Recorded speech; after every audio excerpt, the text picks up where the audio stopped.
Mythe ou réalité, abonnez-vous, likez et partagez. 1. Les vampires. 1. Arnold Paul, Serbie, 18e siècle. Un paysan serbe est mort, et peu après, plusieurs villageois ont commencé à mourir dans des circonstances étranges. Les habitants ont exhumé son corps et affirment qu'il saignait encore et avait changé de position. Ils l'ont empalé pour prévenir la malédiction. Ce cas a beaucoup circulé en Europe et a nourri la peur des vampires. Petar Blagojević, Serbie, 17e siècle.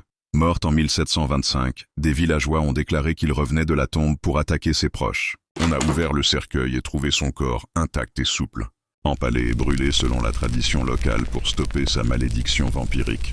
3. Le vampire de Grenade, Espagne, 17e siècle. Une série de décès inexpliqués a poussé les villageois à accuser un certain Manuel Blanco de revenir de la tombe.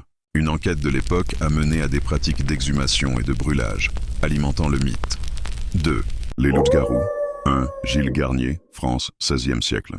Surnommé le loup-garou de Dole, il a été accusé de tuer et de dévorer des enfants. Garnier prétendait être possédé par le diable ou transformé en loup. Il a été exécuté en 1573. Ces actes ont fortement inspiré les récits de loups-garous en France. 2. Peter Stumpf, Allemagne, 17e siècle. Accusé d'être un loup-garou et de tuer plusieurs enfants et animaux. Avait une réputation de transformation nocturne dans les bois. Condamné et exécuté en 1589. 3. Thiès de Kaltenbrunn, Livonie, 17e siècle, se proclamait chien du Seigneur et combattait les forces du mal.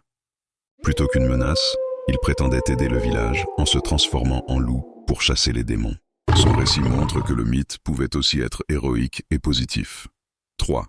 Cause probable de ces mythes. Maladies mal comprises, rage, porphyrie, catalepsie, tuberculose. Funérailles et cadavres, corps gonflés, sang séché, mouvements post-mortem. Superstition et peur du surnaturel. Chaque mort inexpliquée alimentait les récits. Pouvoir de contrôle social. Utiliser la peur des monstres pour maintenir l'ordre ou punir des marginaux.